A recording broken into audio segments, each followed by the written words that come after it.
Hello, welcome to week 2 of the Community Circle. We'll get going here for real in about 5 minutes. Just want to give everybody a chance to log in, get connected. If you take a look at the descriptions down below, you can see links. There is a link to a Discord server, and that's where you can ask questions after today. If you want to ask questions today, the live stream window is open and you can put a chat right in there and I can see the questions as they come in. Be happy to answer them. The entire slide deck for all 8 weeks of material is available online already, and the slides you can see are in the links down below. And finally, there's a link to the Community Circles, which is the Red Gates initiative to basically support the community in the best way that we can. So that's all what's going on right now. Today is week 2. We will be talking about extended events. So come on in, get hooked up, get comfortable, get relaxed. We're going to spend an hour, maybe a bit more, maybe quite a lot more, talking about extended events. I'm going to show off a bunch of stuff today. It's sharing and caring time. 4 minutes until we start up officially. I see people starting to come in and connect up. That's great. Welcome, welcome, welcome. It's nice to have you. Feel free to type questions or comments into the chat window as we go along. There is about a 30-second delay. So I'm talking now and you're going to hear it in about 30 seconds. So that means any kind of questions or comments you have, I will see about 30 seconds later. So just keep that in mind as we go along. Otherwise, hope everyone's doing well. Things are great here. I will get a new background. It's supposedly coming in tomorrow, so I'll get that taken care of. You won't have to look at that nastiness behind me. But I will turn off the camera at some point during the sessions too, so not to worry. You won't be looking at that very much. Welcome. Welcome in. We're going to get going officially in about 3 minutes. And this is week 2 of the 8 weeks talking about tools supplied by Microsoft, built-in tools that make query tuning easier. They don't make query tuning easy. Query tuning is never easy, but they do make query tuning easier. Last week was just an introductory session. I talked about all the things we're going to talk about, and this week we're going to get into details and start talking about those. Oh gosh, I forgot to set up my light. Bad presenter. Well, let's get a little bit on. Better than nothing. There we go. I'll fix that next week. 2 more minutes and we'll get going.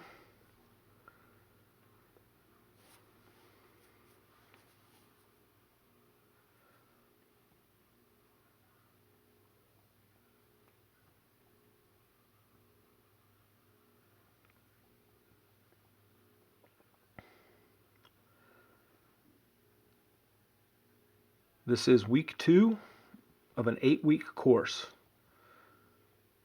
Each course will be approximately 1 hour, but some of them will run a little longer. Last week's ran a little shorter. This week is probably going to run a little longer than an hour. But we'll try to finish them up around 1 hour each. If there are questions, please type them into the chat window right there. I'll see them live. We can answer their questions as we go along. This week we're going to be talking about extended events in rather quite a lot of detail.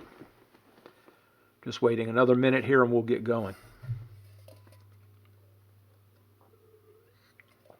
And remember, there's a Discord server if you want to ask questions between classes. That's the place to go because it will keep the discussion history available. Comments here are only available through the live chat while we're recording. They won't be available later, so in order for you to ask questions, I want to have a place for you to go. So that's where the Discord server is. It's in the description down below. If you look below the video, there's a description. Go read that there and you can get it. The slides are available. The code is available. All in the description down below. I've got the code on GitHub. I've got the slides on slideshare.net, and then we've got the Discord server for questions between times. All right, it's 2 o'clock. Let's go ahead and get going. Today, week 2 of our built-in SQL Server query tuning tools, we are talking about extended events. Now, just a few housekeeping things before we get going. My name is Grant Fritchie. I work for Redgate Software. I'm a DevOps advocate for Redgate. This is my contact information. This is my Twitter handle, and feel free to tweet about this event all you want. This is my email address. You can get in touch with me directly. If you have questions after today, please use that. And that is my blog, where you can go and get all kinds of fun stuff, from anything from query tuning to DevOps and a lot of stuff in between. I blog quite a bit, and I really enjoy it. I like writing, and I like sharing, so that's where you can go to get more information. So that said, where can you get the code and slides? The slides are on slideshare.net under Grant Fritchie, and they are the Community Circle tools for SQL Server performance tuning. If you just look up Grant Fritchie on slideshare.net, you'll be fine. You can get what you need. The presentation code is on GitHub under ScaryDBA. Presentation code. Easy to find, nice and simple. Track it down, get what you need. Be glad to help you out. Next up, we do have a Discord server. The link is there. All of these links, by the way, are in the slides as well as in the description down below. So you can go down there and get these things and download them yourselves. The Discord server is for discussions between classes. So when we get done with today, if a question comes up that you want to ask that you didn't get the chance to ask in the live chat window that you can use right now, if you didn't get the chance to ask that question, you can go to the Discord server to ask that question. Okay, and that is all of my housekeeping that I've got. So right now we're going to switch over. Let me get rid of my camera for the moment. So we're only looking at the screen. And so let me tell you about extended events. Now, there's a lot of reasons why I love extended events. The thing to know, the most important thing you can know about extended events is they are not simply a replacement for profiler and trace. Extended events is a brand spanking new, all new set of behaviors. And you need to know that it's a new way of monitoring your tools. It is a new way of looking at your servers. It is not the old way of getting things done. It is new, it is different, it is enhanced. In most ways, it is better. There's a couple of things it doesn't do. Not excited about those couple of things it doesn't do, but when you weigh on balance the a million things more that it does do as opposed to the one or two things it does not, you suddenly kind of go, well, wait a minute, do I really need to be down on this tool because of one or two things it doesn't do? Short answer, of course, is no. Now let's talk about why. Let's talk about why it's a better tool. Now, first up is the fact that it's lightweight. The extended events were added at a low level inside the code. Trace and trace events were added as an external monitoring method, and they were not built into the SQL Server OS in the way that extended events are. Extended events take place within the code execution stream, and therefore it makes it more lightweight in the way it captures the events and deals with them. Now, because it's more lightweight, that means it has a lower impact on your system. It will use fewer resources to capture the same event. Now, that's not to say that this is free. It's not. It's low cost. It is more efficient. It's better, but it is not free. There are multiple ways that you're going to have to deal with it. Because of the way it works within the code, because of the low-level code behaviors that it does, it has a superior filtering mechanism. Now, trace and trace events that so many people are used to using today, that uses a filtering mechanism whereby every event is captured. So let's say you're looking at SQL batch completed, and you want to say, okay, well, I only want to capture SQL batch completed for database A. Trace captures all events using the resources necessary, all the CPU, all of the memory. It uses up some I/O to capture the event. And then it looks and filters the stuff. So it says, oh, wait, no, this event that I've already used all the resources to capture is in database B, so I don't need to keep this. Oh, this event is in database C. I don't need to keep this, but I've still used all the resources. This event is in database A. Database A, that's what I'm looking for. I will now keep that event. Now, I didn't save any resources, whereas extended events will filter very directly at event capture, saying, oh, I'm supposed to capture an event, but I'm only supposed to capture it for a given database. Is this event in that database? No, don't use any resources. Is this event in that database? No, don't use any resources. Is this event in database A? Yes, it is. Oh, okay. Use the resources necessary to capture the event. So this lightweight, low-cost filtering mechanism allows us to ensure that we can capture events while minimizing the observer effect on our servers. So if for no other reason we can reduce our overhead by using extended events to capture our stuff. Now that's not the reason to use extended events. The reason to use extended events is the radically enhanced functionality that's available to you because you're using extended events. And we're going to get into that today as we go through one demo after another. I'm going to be showing you lots and lots of demos. I'm going to walk you through how to create extended events. We're going to understand them at a low level, but I'm going to show you how they work. And the reason I want to do that is because I want to show you all the stuff it can do above and beyond what's possible through trace or trace events. Can trace capture a query? Yes. Can extended events capture a query? Yes. But then there is more things. First up, the more things.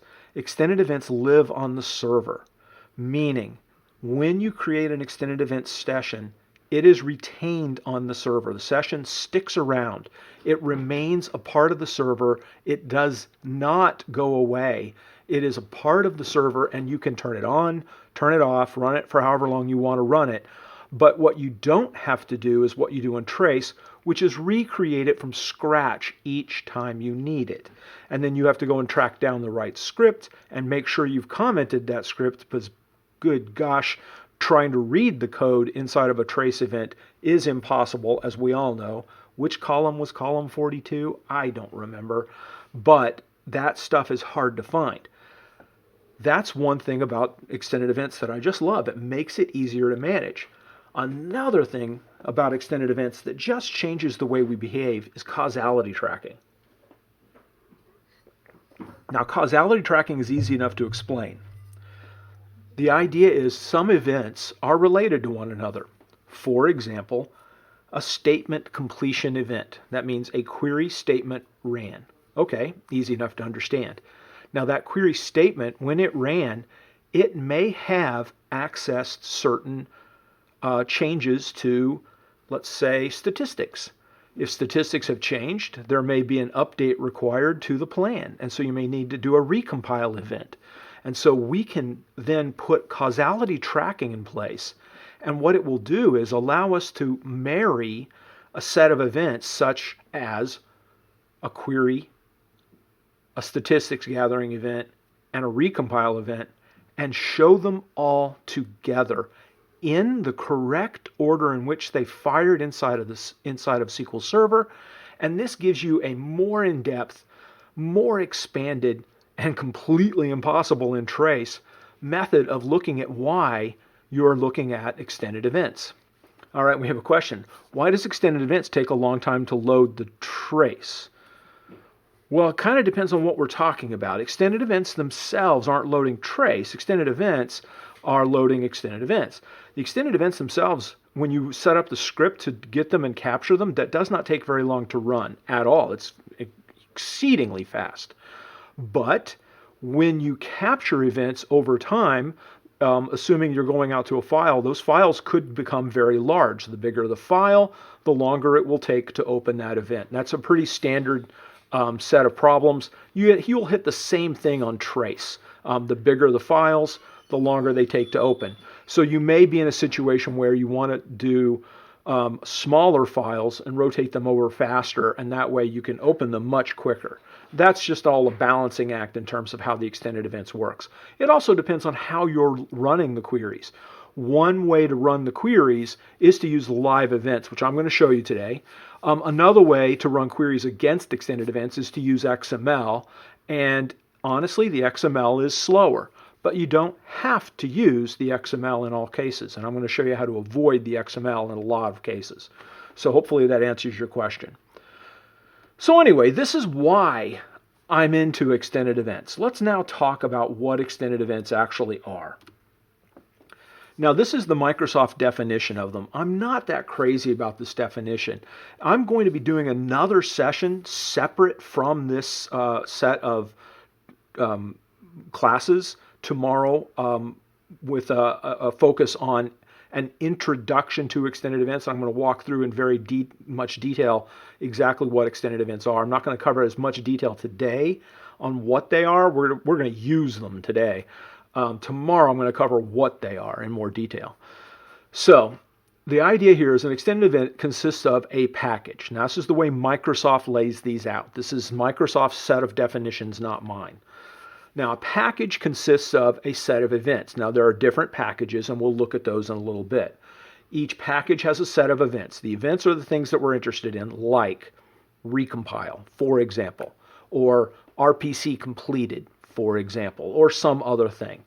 That's the events. They're fairly easy to understand. Events are made up of the event itself and all of the columns needed to define the event, period. All of them are there within a given event.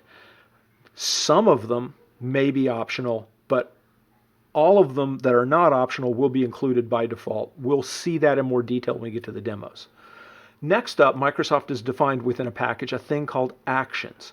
And I like to call them actions because you need to think of them like they were triggers. They're not triggers, they're not, but what they are is that for any given event, there may be an additional action that takes place. Yeah, thanks. Anyway, there may be an additional action that takes place to gather a piece of data. Now, some actions are very benign. For example, database name or database ID may be a very benign event, a very benign action, depending on the event being fired. But some actions are going to be not benign. They are going to require extra work. And if you think about the fact that they are additional functionality on top of each event that we are capturing, then you understand why I say the way to think about them is like triggers. They're not exactly triggers, but if you think about them like that, it gives you a better example of what's going on. Now, next up are targets, and the targets are really easy to understand. Where are we going to put the data? That's it, nice and simple. Where are we putting it after we capture it? The default is to put it into the ring buffer, into memory. I try to shy away from this. In fact, it can be a little bit dangerous that you can use up quite a lot of memory capturing stuff this way. So generally, I like to use two different targets most of the time. Number one, file. I spit it out to a file, nice, clean, simple, easy to manage, easy to understand, easy to access because you can look at them while they're being captured or after they've been captured. So you don't have to wait for them to finish or anything or roll over. You can just go and look at the files. It's nice and simple. The other one I like to use is the histogram, and I will explain what that is later, but basically it's a way to aggregate your events on the fly. And that's pretty cool. It gives you some interesting functionality, and we'll talk about how that works. There are some other targets you can use. I shy away from them for the most part for most of my work. There is a pair matching target, and we'll talk some more about that when we get to targets in the demos and stuff. But most of the time, really what you're going to use is file and histogram, and you're going to avoid the default, which is the ring buffer. Then we've got types. Now types and maps are actually a little bit confusing because types are a grouping mechanism, a way to group the events together. And then maps are a way to map some of the values inside of an event. But interestingly enough, types and maps are stored in the same place in the DMVs that define extended events, and so it gets really a little bit weird in there. For the most part, you're not going to need to worry about either of these types or maps. Most the types, the descriptions are going to be available for you within the code that you're working on, so you don't need to worry about it. And then maps, mostly but not always, there's a description as well as the mapped value, and so you won't need to worry about the map value unless you're in a situation where the mapped value description is not supplied, and then you have to go into the DMV and pull that out. Again, rare stuff. It's not normal. Finally, we have predicates, and we'd already talked about the whole idea of filtering. Filtering is a huge deal inside of extended events because it radically changes the way they behave and radically allows you to control more tightly the hit that your production servers will take from capturing these events. And I really do want to emphasize, nothing is free. You are putting this on your server has impact. Now, Trace and Profiler have a much, much bigger impact than extended events. But extended events still has an impact. And so I like to emphasize that because I don't want anyone to think I'm suggesting, oh, wow, these things are free. These things are, I say they are low cost, but a lot of times you hear low cost and you think free. It's like, well, no. It's very different. They are low cost, but they are not free. And this is the basic layout of what an extended event is, but this is not how they're used. So we're going to get into more how they're used and the way they work. And it's really simple to think about. First up, you're going to define what's called a session. And the session is the container. The session is the thing that defines everything else underneath it. It's really simple. It's really clear. It's easy to understand. We're going to demo a bunch of different sessions today. We'll create one ourselves. And you guys, if you want to, you can follow along. I'll go nice and slow. You guys can keep up. It's easy to create a session. A session consists of events, and events have actions. Okay? We already talked about what events are, and events are the things that we're interested in. From a query tuning standpoint, frequently the easiest ones to talk about are RPC complete, remote procedure call, or stored proc. A remote procedure call completion event means that stored proc has finished running. Show me the amount of memory it took, the number of IOs, and how long did it run, CPU, all that fun stuff. That's an event. Actions are an additional action per event that gives us some additional information. And remember, actions should be used with caution, but you can still use them. Just think about it before you apply. Then a given event has its own set of predicates. Yes, you can match predicates within a session, or you can set them up individually. I'll show you how to do that. And then there are targets. And so that's the way to think about it. Sessions have events and actions. Events have predicates and targets. Okay? That's the easy way to lay it out. And once you've got that down, the rest will flow. Any questions at this point? Sorry, just took a drink of water. Okay. So extended events are used to identify issues, identify queries that need tuning, identify problem spaces, and they are used to measure. And if you're wondering what I mean when I say identify and measure, you should go back and watch last week's session. That's when we talk about what query tuning is, and two of the steps in query tuning are identifying what needs to be tuned and then measuring the effects of your tuning. If we added an index, what did that do? Right? That's a simple way to think about it. Right. So, it's demo time.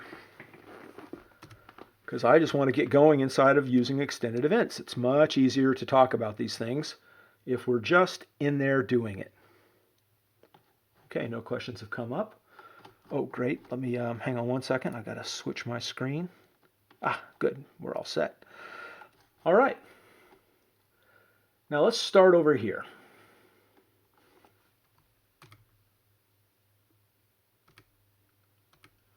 Now, if we take a look at the screen, you've got management right here.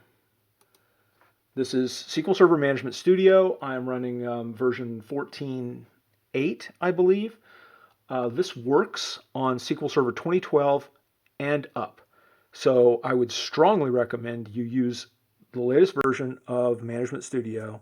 14.9 I think is out shortly, but I'm on 14.8. We have right here extended events.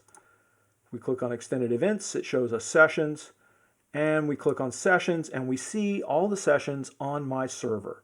And that's what I say when I said earlier that sessions live on the server, is all of these different things that I've set up whether was one for Regate streamed, quick session standard, query performance, database behavior, batch completed. All of these are living on the server, and I can turn them on or turn them off on the fly as I want to. No worries, no muss, no fuss. It makes things a whole lot easier. So the way we create them is nice and simple. Give me 1 second. I just want to make sure I can see you guys in the chat window. There we go. The way we create them is nice and simple. We're going to right-click on sessions. Now, we immediately get two options. We get a new session wizard and a new session. Now, if we open up the new session wizard, I never use this, and I'll tell you why in just a second. But it basically gives you an introduction. It tells you what these things are. These are extended events, and you can use these to right? You can read it yourself. I'm not going to tell you what it is. So we then click Next. Now you're going to give it a name, not a demo, because we're not going to demo all this all the way through. And then you click Next. And then you give it another setting, and then you click Next. So here's the deal. This right here, this Next button, that's the only thing different between this and the other window. So I'm going to close this now, and let's just go over here and create sessions the easy way. New session. So you open it up, and guess what the first thing it has you do? The first thing it has you do is create a session name. So we're going to call this, Community Circle. Then you get a set of templates. So we can pick and choose a set of templates that define how this thing looks and how this thing behaves. So with this set of templates, we can say like, hey, I want a count of stored procedures. I would like to have a set of events for a T-SQL replay. I just want to capture events for query tuning. I want to know activity tracking or connection tracking or any of these kinds of things. I've got the ability to track all of those things just easily. I can click one of those, and there's almost nothing else I have to do. That's a great way to get it done. And you'll also notice most of those are standard from Profiler. Not all of them. A few of them are new. They've updated and added new things. But most of those came over from Profiler. So all the stuff you're used to doing, all the things you're used to having, are already available. So you don't have to worry about whether or not you're going to have the things that you want. They're right there. They're completely available, and off you go. Now, the next thing you can do is we can control the behavior of the event itself. Oops. Now, here's one little bug I've been noticing. It doesn't always open the screen all the way. It's kind of funny. I've noticed this. It does it sometimes. It doesn't do it others. Frequently, it's been doing it, so I like to point it out. You may have to open up the screen. Now, this is how we can control some of the aspects of the session that we're creating, right? Because we're create a session that manages our events.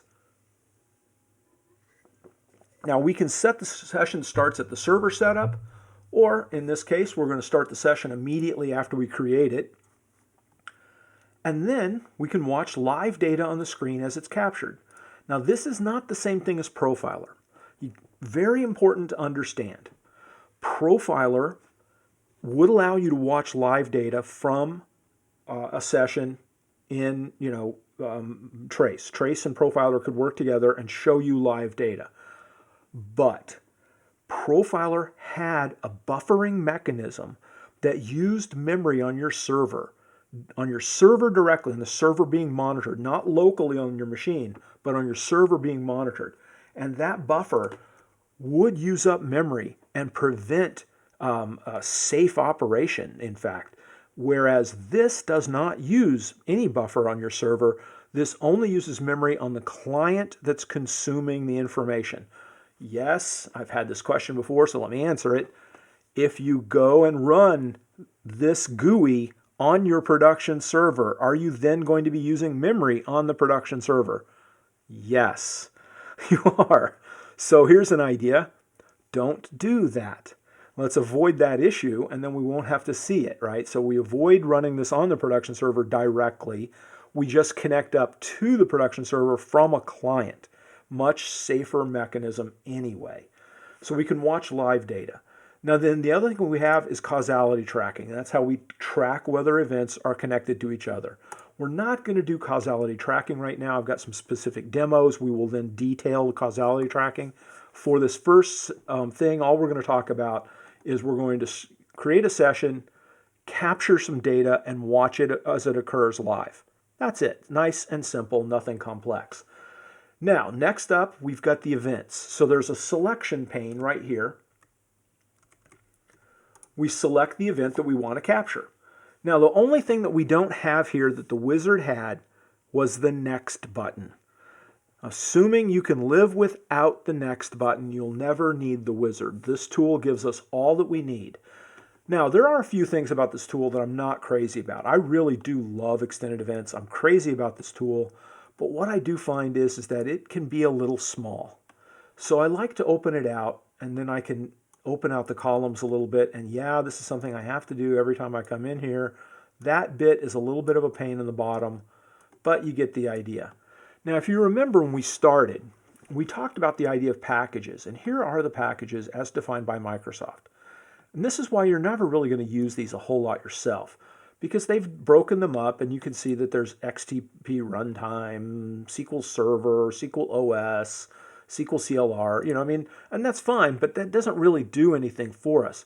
What's more important are either the category, right? And these are where things get interesting, because then you could talk about, you know, oh, I'm only interested in column store, or I'm only interested in database, or something along those lines.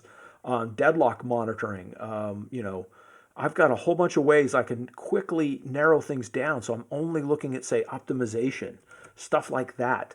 That's a nice way to very quickly filter stuff out, but we can filter it even better. I'm going to show you in a second. Also, we have the channel. Now, the channel by default is going to show you admin, analytic, and operational. You can turn on the debug stuff. I recommend a great deal of caution in using the debug events, because some of these events will put SQL Server into a debug state. Probably not the best thing to do in a production machine. There are a few of those that I use. I have some documented stuff on my blog if you want to go there to take a look for it. I don't use them most of the time. I only use them for some very specific explorations, and otherwise I leave that off so I can't even accidentally mess up and add that in. Well, I show the procedures. I am definitely going to be showing you exactly how to capture stored procedures in this. And by the way, this is as simple as Profiler, if not simpler. I've got a blog post showing that this is one click fewer to get a look at stored procedures than it would be through Profiler. I know it's silly, but people were asking, so I showed them. So, well, heck, let's start there. RPC. Oh, there we go. Remote procedure call completed.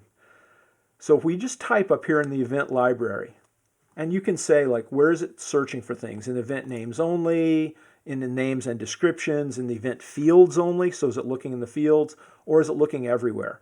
I usually keep mine in the event names only because it makes for a faster search. Nice and simple.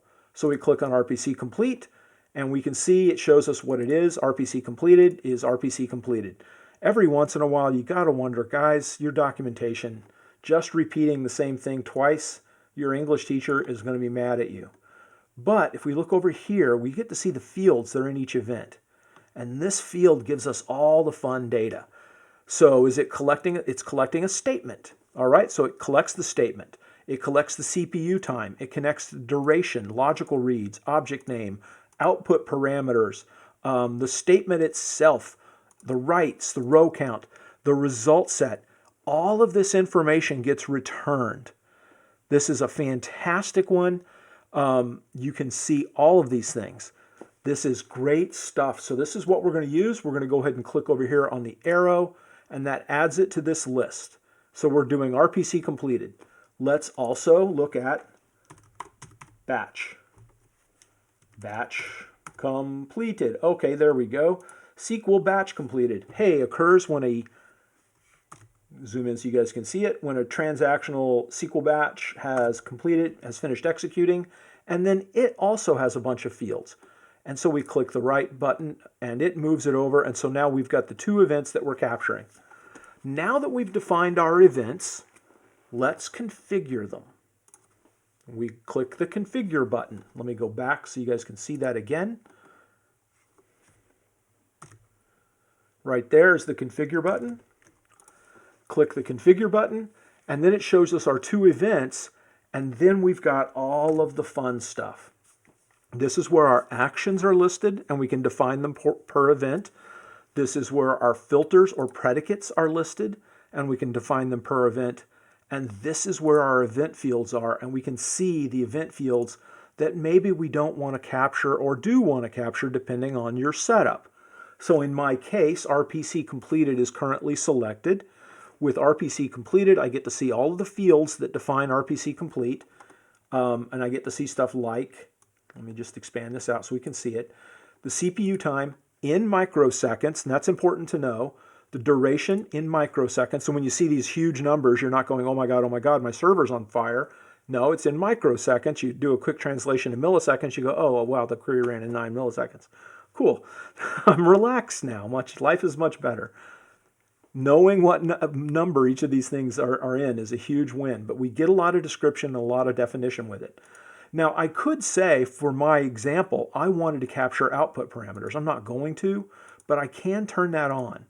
I can say I want to capture data stream if I'm using data streams. I'm not going to, but I can turn that on. Now, by default, it captures the object name, and you see it right there. It also captures the object ID. Cool. Everything I need to look at which store procedure I'm looking for, right? I mean, for tracking store procedures, that's nice and simple. Give me the object ID and the object name, I win. But it also captures the statement. And the statement is, RPC, is the actual RPC call. Execute DBO dot sales order history at ID equals 42. Cool. It captures the full execution string, including the parameter values. There was a long ago problem in SQL Server 2008, and yes, 12-year-old problem, where SQL Server 2008, it wasn't capturing the string statements correctly. But that was fixed then, and ever since, it's been running fine. So this idea that it doesn't capture the parameter values is wrong. It does. So you've got everything you need to look at what's going on inside of the stuff. And you can turn it off if you wanted to. So for example, we're capturing a lot of stuff. And what we really care about for store procedures, for example, is we really care about the store procedure execution. This proc executed. What we don't care about is the strings used to execute it. Now, and situationally, I get it. Some of you are going to care more in one situation than another. But if you want to reduce the overhead, we could always turn off the statement capture. And that means we're a little less I/O, a little less memory, a little less usage going on, and we can control the way that behaves. Now I'm going to leave it on for now. And that's great. So next up, let's take a look at filters. Oh wait, nope, sorry, global actions, global fields and actions. Now they're called global fields in the wizard. They're called global fields actions here, but you'll notice the documentation from Microsoft and my statements, I always call them actions because I want you to remember they are actions. They are an extra event, something like a trigger, right? Not exactly, but along the same idea. And so if we take a look at these get really attractive, like, ooh, into username. Oh yeah, let's get that. That's pretty cool. What else have we got? Oh, the query plan hash. Yeah, we need that. Let's see. Ooh, the SQL text. Yeah, I want to see what the SQL text is. But hey, we already looked at the event fields. Doesn't it already capture the SQL text naturally? Yes. Won't this add overhead that we wouldn't otherwise need to add? Yes. So why am I adding it here? Well, I always describe these things as similar to Satan. They're very pretty and they're very attractive, and it makes it like you think like, yo, yeah, definitely I should be using these to get the T-SQL stack, to get the transact sequence. And you just start clicking in here because all of this information looks attractive. And then you find out that this is all adding serious overhead to your server, so you really want to stop. Now, the thing to note here is I've collected 3 of them. And you'll notice if I look at SQL Batch Complete, it's got 0 underneath the little arrow, lightning bolt. But my RPC Completed has got 3. So I've got 3 that I've added to one and not to the other. Now here's the fun bit. I can Control click or Shift click. There we go. Either one.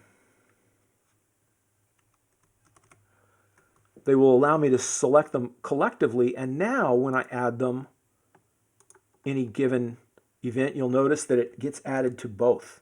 So we can control everything from here. Now what I'm going to do now is deselect it all because I don't want to add any of these events right now, or these actions right now to my events. So we're going to undo that and undo this and undo that. Mostly when I'm monitoring servers, most of the time I don't use these. I do use them occasionally.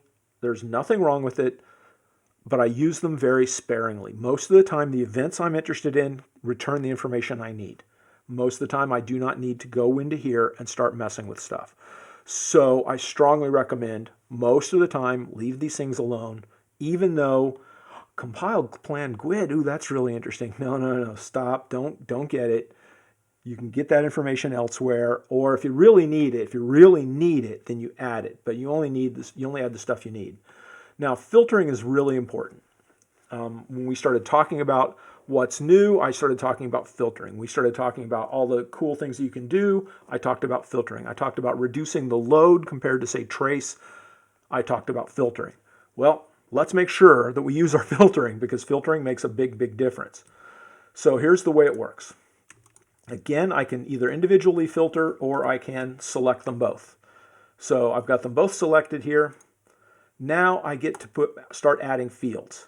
Now what you're going to notice is that right here are all of the common fields between the 2 events that I have selected. Now there may not be common events, but in this case we're talking query tuning, CPU, duration. These are common fields. They're the same in both. So you can filter and say, oh, well, I only want queries where the duration is greater than some value. Cool, done. Great way to go. It will capture it for every event. You also get package information. So if these are all part of the same package, and they are, you can capture that. Then you get the SQL OS and SQL Server properties. And these are really, really useful. This is stuff that you're going to take advantage of. For example, hey, you know what? I only want to capture things that are in AdventureWorks. Ta-da. Now, if I want to add another, and also notice, let's just quickly zoom in here.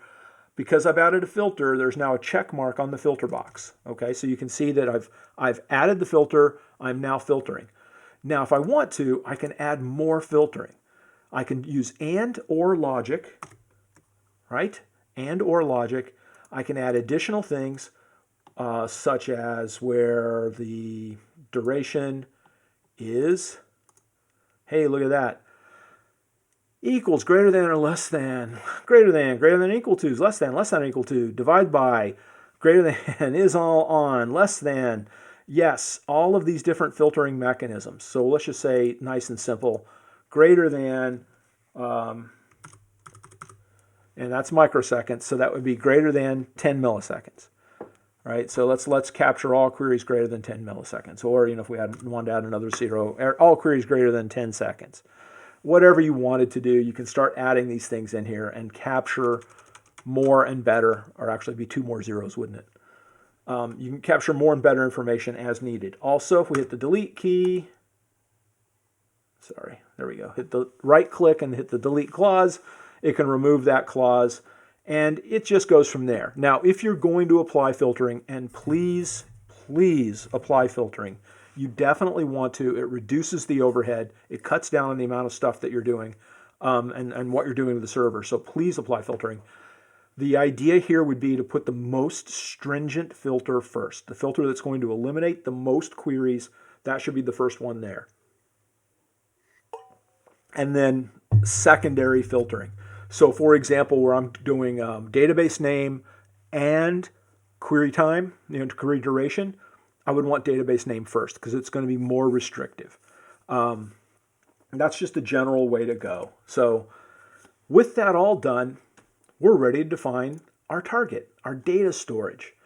So if we did not add a target here, if we didn't add anything, the default is ring buffers. It will automatically still run this session. It will automatically still capture the events that we've defined, but it will run them to the ring buffers. It will use up memory. I'm not going to do that. So what I want to do is choose a target.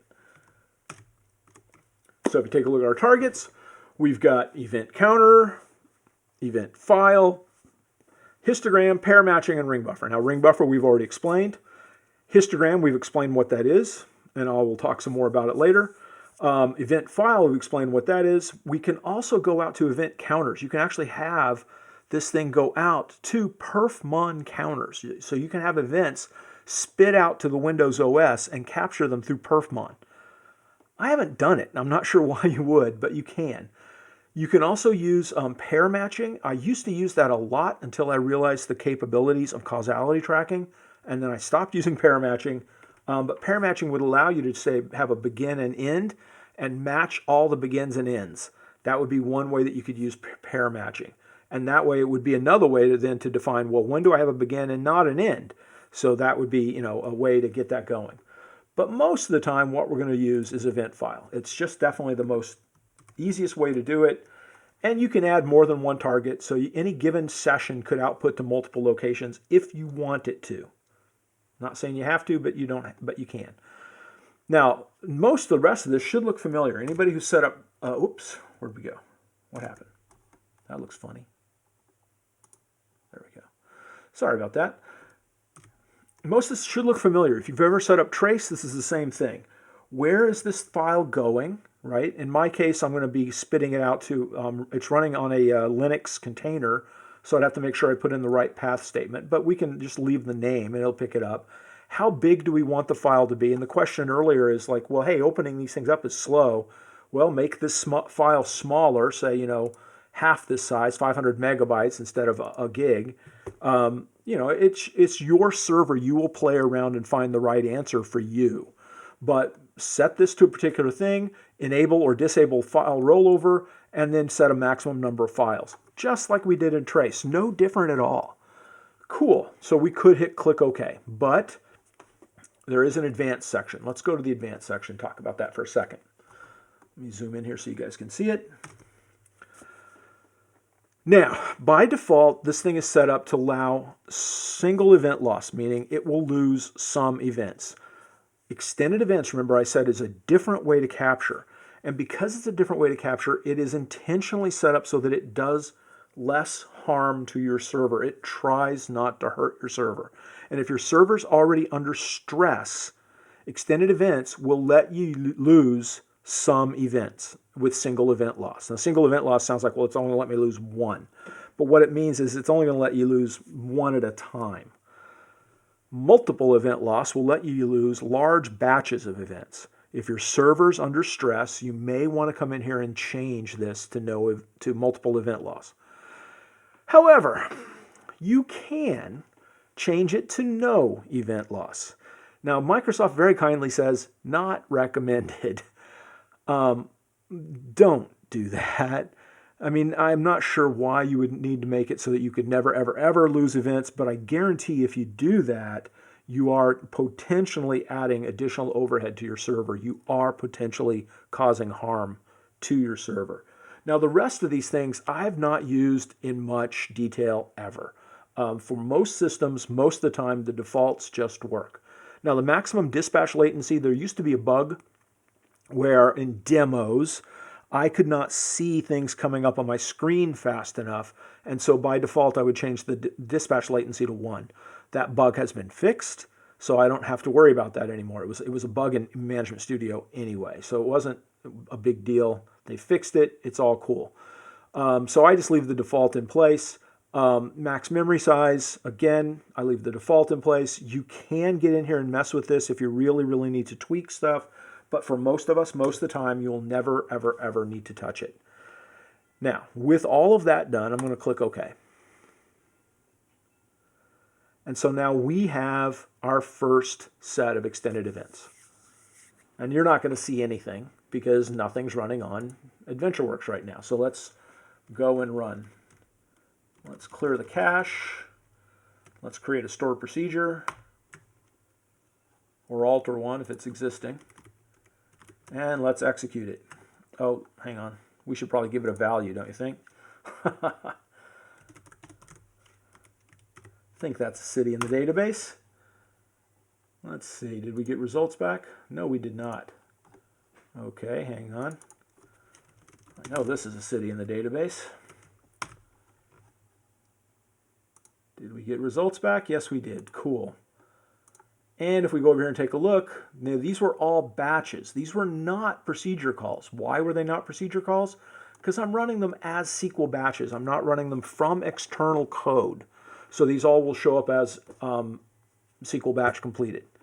Now, for those who just are going, God, Grant, that seemed really complex. It seemed really involved. You ran through a whole bunch of stuff. I'm going to have to watch this video 4 times. Cool. Relax. With Management Studio, I can go down here, down to the bottom of the screen. And down here, I've got this thing called Event Profiler. Let's open that up. Let's open up T-SQL. It opens up this window. And now let's go over here and run my query. And let's go back to that quick session. And look at that. SQL batch starting, SQL batch starting. There's the execution of my query. There's the session it was. And we've got the details of what was run there. And we can see the event sequence, the activity ID, all kinds of fun stuff. If we look at the other one, we can look at it a different way. Let's look at standard. Same idea. It's a double click to open this up. There's nothing to it. Hit execute. And it brings back all of the fun stuff. And this time it's got duration, event sequence, all the rest of the things going on. So I can see all of the information about the queries being run. So if you just want a fast hit and you don't want to take control and do all the things that we did, you can just go in here and use Event Profiler. I'm not a fan of it just because most of the time I want to take direct control and figure everything out. I want to know exactly what I'm showing, exactly what I'm seeing, and I want to be able to control it all directly. But if all you care about is let me see show me SQL TV, let me get that fast hit, let me see what's going on, you can just use that T-SQL thing down there at the bottom of the screen and off you go. Otherwise, let's keep using ours. Are there any questions at this point? I'm going to pause here for a second for a quick drink of water for myself. And then we're going to keep digging.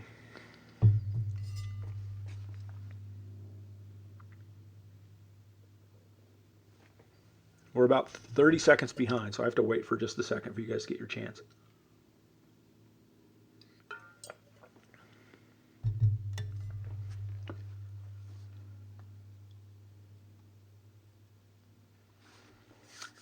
Okay, I don't see any questions coming in. If there are, ask them as we go. I will freely stop and answer any questions at all. Otherwise, we're going to keep going. Now, here's the deal. Most people, the first time they use this, they see this. They see this information, and they think like, well, okay, that's nice and all, but I want to see like how long did that query take to run? Well, which queries that we're interested in? Well, it wasn't the create, it wasn't the select SPID. Oh yeah, there it was. It is this one. It's this one with the SQL text for Monroe, or well, probably we should find the one for London. Let's find the one for London. Ah, there it is. Cool. I clicked on it by accident. So there it is. So I've got the batch text. The CPU time is 6,000. Duration is 7.1 milliseconds, right? We all know it's microseconds. So 7.1 microseconds, or milliseconds. Cool. That's pretty quick execution. Now, how fast did Monroe run again? Okay, Monroe ran in 70 milliseconds, but London ran in, how long was it? Hang on, click down here. Okay, who else thinks this is a giant pain in the bottom? and thinks that this is a horrible way to look for queries and a horrible way to look for durations. Well, simple answer is it is. It is horrible, but it's not the tool. The tool is actually completely configurable. By default, when you set up a new session, it doesn't show us anything because it doesn't know what you want. But you know what I want? I do want the batch text. I want to see the batch text up there. So I'm going to right-click on the batch text. Oops, I double-clicked on the batch text by accident. I'm going to right-click. I think my mouse is dying. There we go. I'm going to right-click on it. I want to show column and table. Look at that. Now, up here, just expand it out a little bit. Come on. There we go. Now I can see which one was called for London. There it is. Which one was called for Monroe? There it is. I've got exactly what I'm looking for. I'm not trying to poke around and track things down. This is great. Well, what if we want to add, I don't know, I want to add duration and logical reads, right? Because IO and execution time, man, that's, it's a lot of what we care about. Cool. Well, if we look up here, there's a toolbar for our extended events. There's a whole bunch of different tools for the extended events. And one of the tools, we'll do a little click down because depending on your machine, you may or may not see this. There is a choose columns button. Okay? That's choose columns to display in the table. The choose columns button opens up this new window, and now we can say, oh, cool. All right, so I got the timestamp that tells me when it executed. Cool, I like that. I've got the batch text, and we added that because we wanted it. Cool. Now let's add duration, and let's add logical reads. Cool. And we can pick and choose. Oh, you know what? I'm going to put the reads above the duration. Cool. All right. So now I've got things laid out the way I want it. So also I can merge columns. Yeah, we can add columns together and merge them, make them all one thing. But we're just going to do this for now. And so now I've got my logical reads and my duration. That's cool. Now once I've got this laid out, here's where it gets more fun. We go back up here to the menu choice again, and we've got this display settings. Display settings, what's that allow me to do? Well, once I've defined my display, I can save it out to a file and then share it with my team. Once I lay these things out the way I want them to be laid out, once I've kind of got things the way I want to see them, I can show them to my team. It gets better though. Once I've defined a given session, I'm going to open up another one of my sessions. Let's look at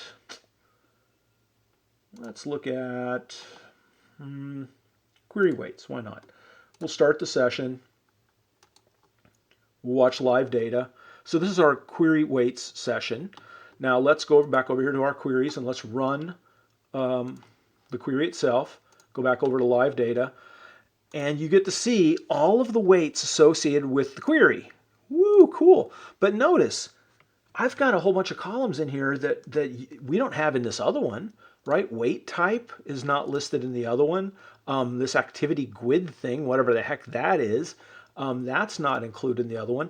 And that's because each of these sessions that I set up, I can create a view for that session, and then SQL Server retains the view between times that you run that session.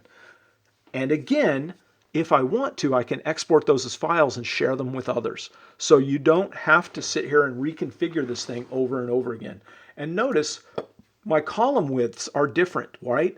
Why? Because I've gone in here and adjusted my column widths. It remembers those too. All of this stuff is retained and stored so we can see the behaviors over time and collect the behaviors that we want and set them up the way we want them to. We're not done.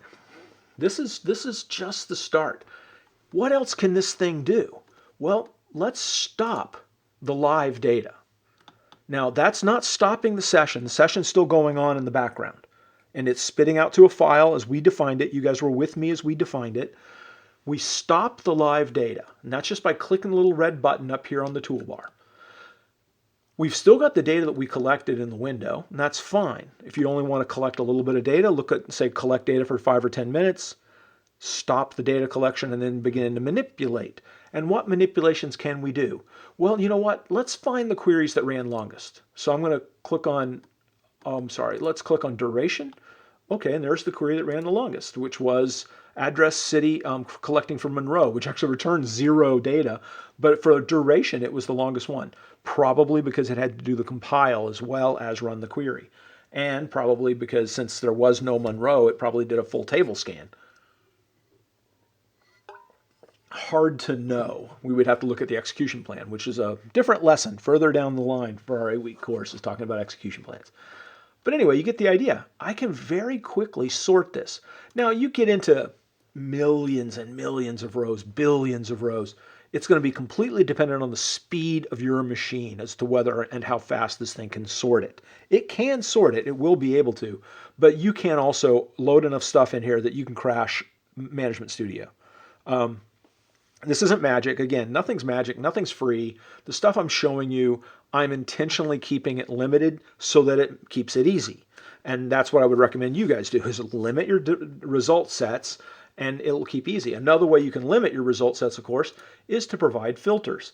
So we could say set a time filter so we only capture for a given period of time. Right? So we limit down the information that's applied. Hit apply, and it limits it out. Now in the session let's hit apply again. Okay, no, hang on one second. I've been blathering so much, all the activities at the beginning. There we go. So you can see that we can control the behaviors of the time and then limit the result set. And then once we've got a more limited result set, the filtering will be better. We can also add more filtering inside of here. We could say, okay, well, just show me queries where the duration is greater than some value. And we'll pick 5,000, 5 milliseconds, right? And now suddenly we are looking at a more limited result set. And so now with the more limited result set, we can, sort even faster and do more searches faster. So everything gets easier the more we start to apply all of the tooling that we have available to us.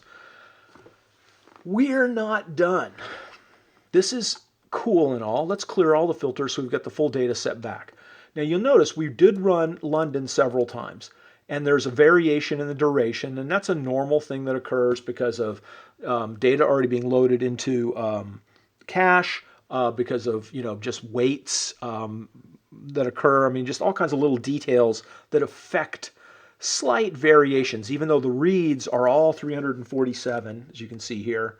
The durations vary somewhat wildly even. One of them ran in 3.7 milliseconds. Most of the rest of them ran in 7 milliseconds. But here's where things get fun. When I'm doing this kind of work, here's what I do. Let's go back over to here. What I'm going to do is I want to take my live data, I'm going to restart the live data. Now when I restart the live data, it's going to remove the information that I've already collected. No big deal. All of the data is still on the file, and we can open up the file and still see everything that's there. But what I want to do here is I want to just get an average. On average, how fast does this query run? So I'm going to hit here and I'm going to highlight it, hit go 50, and it's going to execute it 50 times. If we go back to our live data, we'll see 50 executions scroll by as they occur. Cool.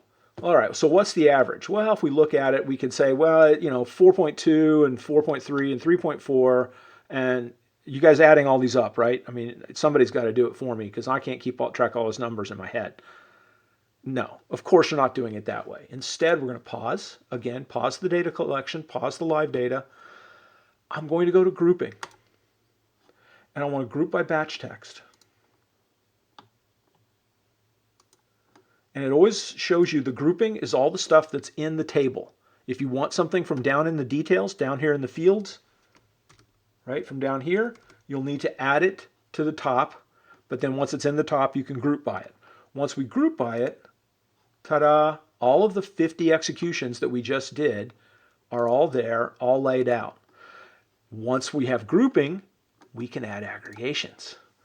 Well, aggregations, what do we want? We want an average of duration, right? So now we've got an average of duration. Click OK. And there we go. There's our average duration. Our average duration is 3,631.14 microseconds, or 3.6 milliseconds is on average how fast this query is running. Now, it took me a long time to talk you through this, right? Maybe as much as 3 minutes, 4 minutes to talk you through how this works. Once you've been doing this for a while, how fast do you think you can get this pounded out? Probably 15 seconds, maybe, probably even faster. Try doing this with any set of queries in Trace. You can't. You just can't. I mean, there's just no way. Now let's start getting into some weirdness. Let's open up query behavior and take a look at this session. We're just going to look at the properties to start with. So the event's coming up, and this one does have causality tracking enabled, okay? It's called query behavior, and the events that it's capturing are right here. I'm capturing auto stats events, so any kind of statistics updates or any statistics changes. I'm capturing SQL batch completed and SQL batch starting. I'm capturing statement completed. I'm capturing recompile, and I'm capturing statement starting. So you see all the different events that I'm capturing. The configuration, let me just show it to you. There's nothing magic in it. I don't have any filters. I don't have any actions. So it's going to capture this kind of stuff for everything. It's probably not a great example. I probably should put a filter on here just so I live what I preach, right? But anyway, let's go ahead and start this. And by the way, you see that the output shows you that package event file. I could double click on that and open it right up. And that's how we can immediately go in and start messing with stuff. Now I'm going to close the live data here. I'm going to close the live data on the weights window. And what we're going to do is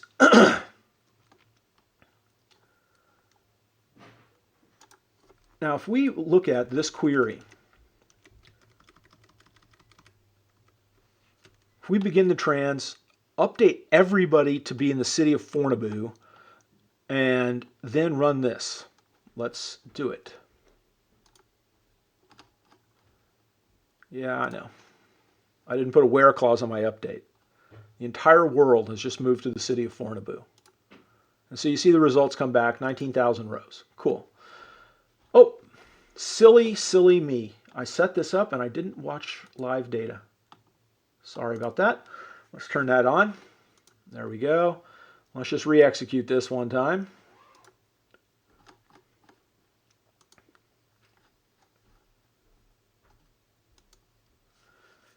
And what we've got is a big, big, horrifying mess. And you're like, what the heck did you do to me, man? This is really horrible. All right, so here's the deal. We've enabled causality tracking. Causality tracking is going to allow us to group behaviors together. So what we're going to do is immediately stop our data collection. We're going to go to grouping. And I want to group by one of my two new columns that I've got here. Activity ID GUID and activity ID sequence. These two columns are added by causality tracking. This is what allows us to group information together because SQL Server itself knows all of the things that are related to a given thread inside of the SQL Server OS, and so it can assign a GUID to those. And so we're going to group on the GUID and click OK. Now it's going to show us all the different things grouped together. Now here's one thing with 4 events, and that's the select at SPID thing for the batch. I don't care about that. Look, here's my deal. This is the one I care about. And so it's showing me all the events that occurred. But right now, I was messing with this in another session, and so the order is completely bollocksed up. Let's do this. We've got this thing, activity ID sequence. Let's sort by it.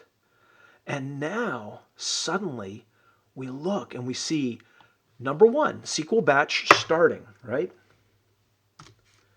Number 2, SQL statement starting, begin tran.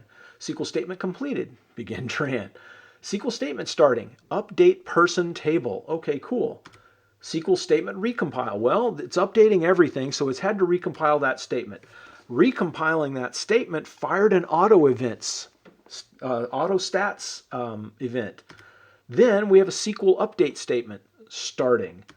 SQL statement completed. Wait, now the exec is starting. Okay, cool. The exec started. Well, wait a minute. That's causing a recompile because all of the people have moved to a new city. Well, the new city has fired a series of auto update stats across the entire table. And we can see exactly what's occurring over here. Loading and updating the person WA sys blah, blah, blah, blah. Loading without updating the person AK. Loading without updating. So it only updated this one statistic. And what is that statistic? That's a system-generated statistic on, are you sitting down? The city column on the address table. And why the city column? Well, because we updated the city. And so the statistics for the city column had to be completely updated.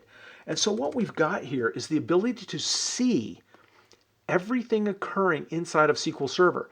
Now here's the fun bit. Sometimes when I run this, you get different sets of sessions and different other stuff. Now you'll notice there's a high number of session counts here of sequence. Why? Because I have another session running we started earlier. Does anybody remember what that is? Yes, the weights session. So the weights session is also part of this, and its sequence would be part of this too. And so we would see weights occurring inside of here if we were also capturing those events in this session. Because we're capturing them in another session, it's updating the sequence number, but it's still not returning here because it's not part of this session. But it is still part of the sequence of the events that are occurring inside of the SQL Server instance. So this is a way to see stuff in an easy, simple, clear fashion we have never been able to see before. This is all new information that's way beyond what we could do with Profiler. And this is why I say trace is fine for capturing a query. You know, how long did the query run? Trace will tell you. Okay, cool. What weight statistics did that query suffer from? What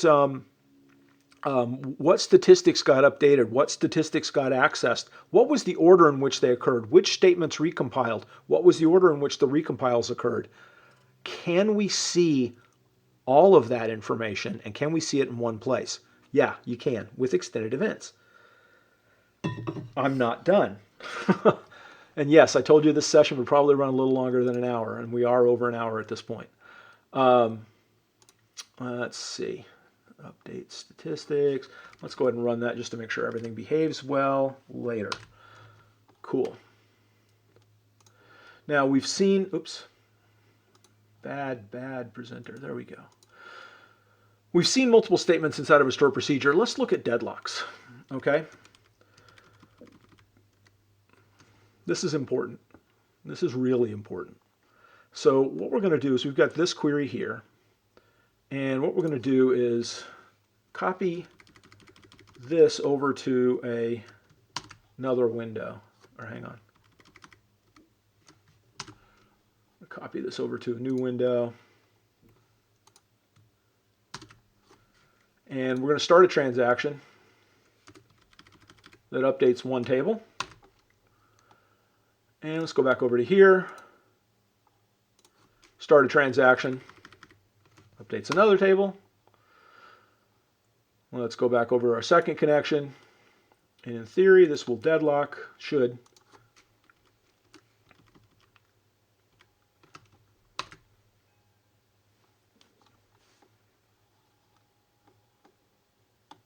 There we go. Cool. I knew it was going to deadlock. Who wrote this horrible, horrible code? You horrible person. Now, I would like to tell you that my session, my server here does not have a trace flag enabled. I do not have trace flag 1205. I do not have trace flag 1255. And therefore, doggone it, I've lost all of my deadlocks. I will not be able to see any deadlock graphs. Oh, wait, hang on. On every single one of your servers today, if you look, you have the system health extended event. It's right here. Now the system health extended event outputs to the ring buffer, and an event file.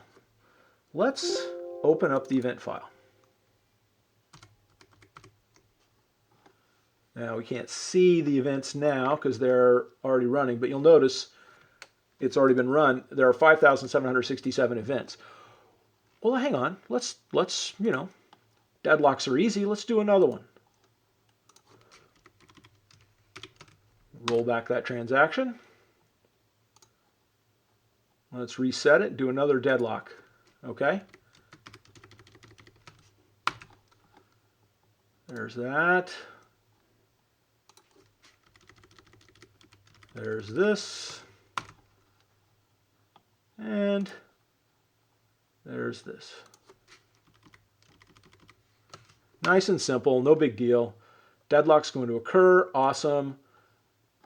System events should capture the event deadlock. Come on, baby.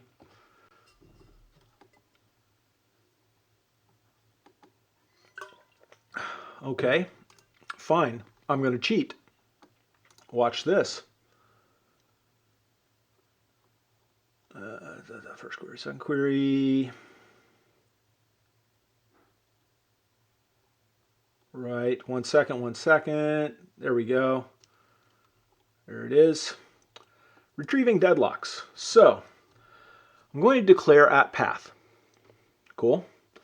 I'm going to set path to DOS DLC path. And that's basically where your system files are stored. Cool. And so I'm going to pull the path out and get it from the log configurations as the path. I'm then going to say the path, I want system health _star. With that, I'm going to say with fxd, and all, by the way, all this code already on GitHub. Go for the X event as XML, and this is yes, where we have to go to XML. And I'm going to pull that stuff out, and I'm going to cross apply and get the deadlock information, okay? So we're going to run this, and this will be a little bit slower.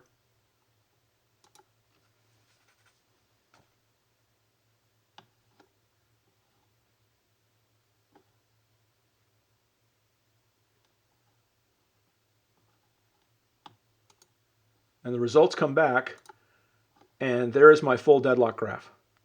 Everything.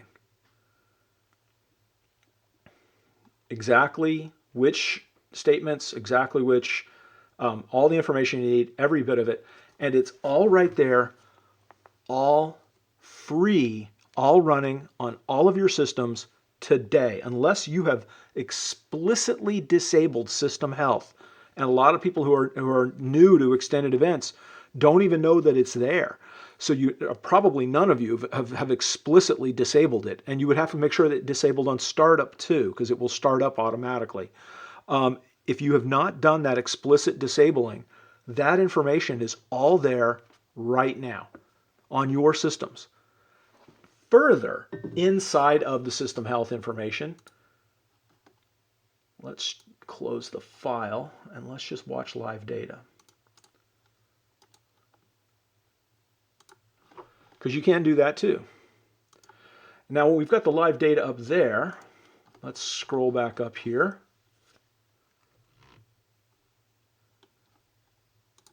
Let's insert into the error log table.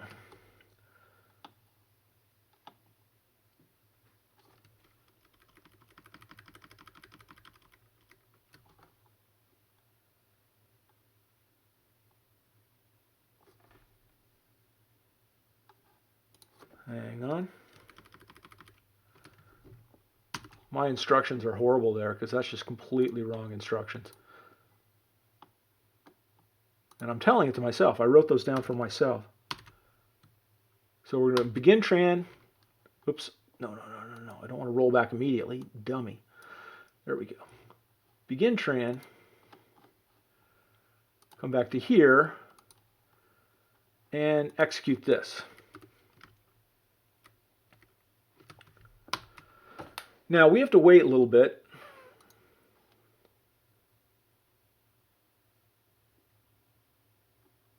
Oh, it's missing the...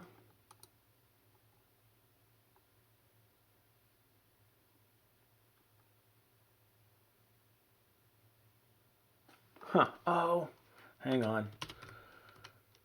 Number of times I do this, you'd think I'd have it all set every time. All right.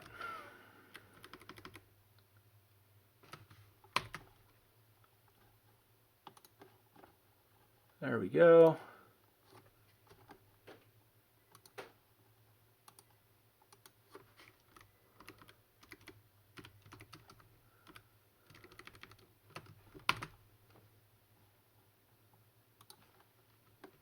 Well, that's silly.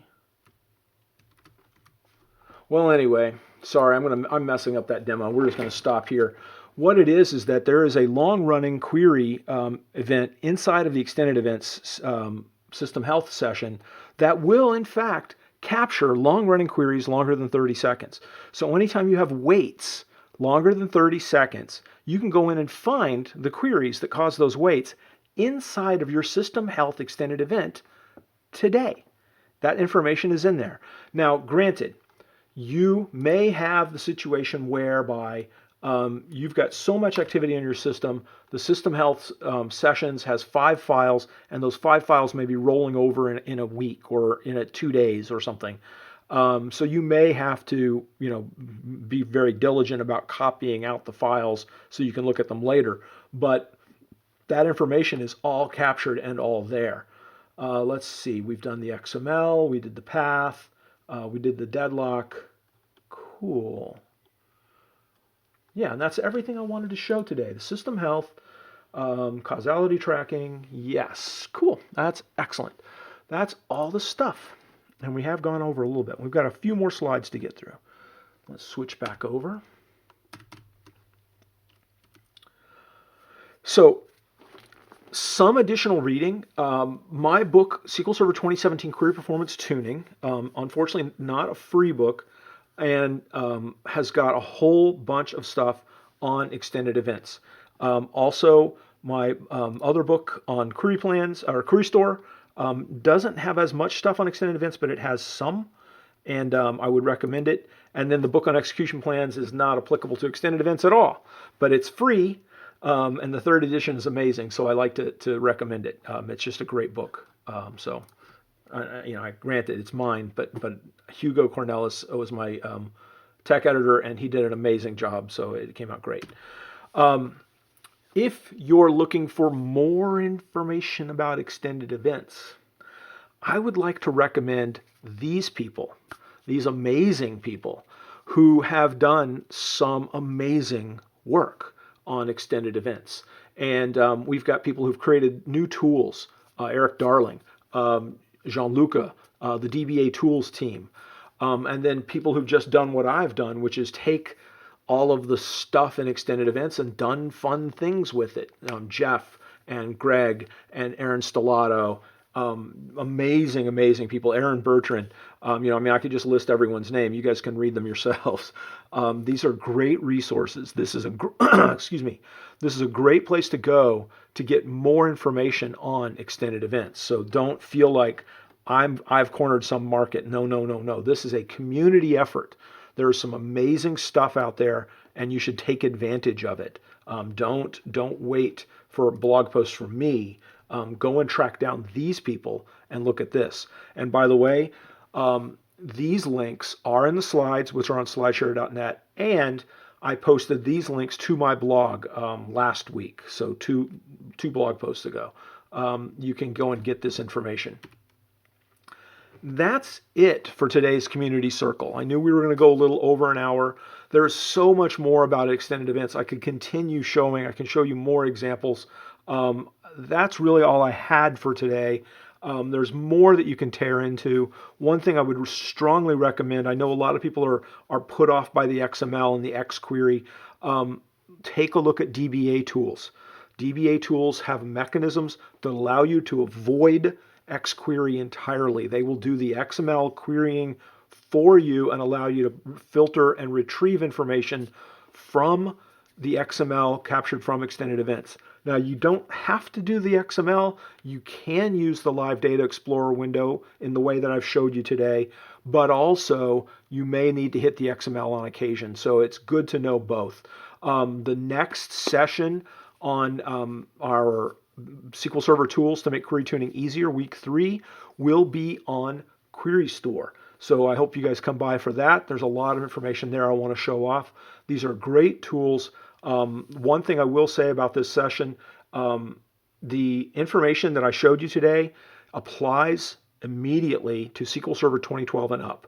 You can run it on any version of SQL Server 2012 and up, also including Azure SQL Database and Managed Instance. Not so much AWS and definitely not Azure Data Warehouse, but all the rest of them, this will work for all those things. So please, please take advantage of this stuff, use it. If you've got questions after today, you can post them up onto the Discord server. If you have any questions right now, I would be glad, very glad to help you out. There is about a 30-second lag. So having said that, thank you for attending today's session. This will be recorded. This will be available later. And if you want to ask more questions, just go to the Discord server. But if you want to ask any more questions right now, you can type them into the window. Sorry, just needed a drink. Water. It's all water. What is the date for the next session? Great question. A week from today. Same bat time, same bat channel. Okay, and with that note, irritating as it is, I will wrap up today's session and we will end the stream for today. Thanks again for attending. Thanks for watching the recording if you're watching the recording. And don't forget about the Discord server, a great place to go to get your questions answered. Great. Thanks. Bye.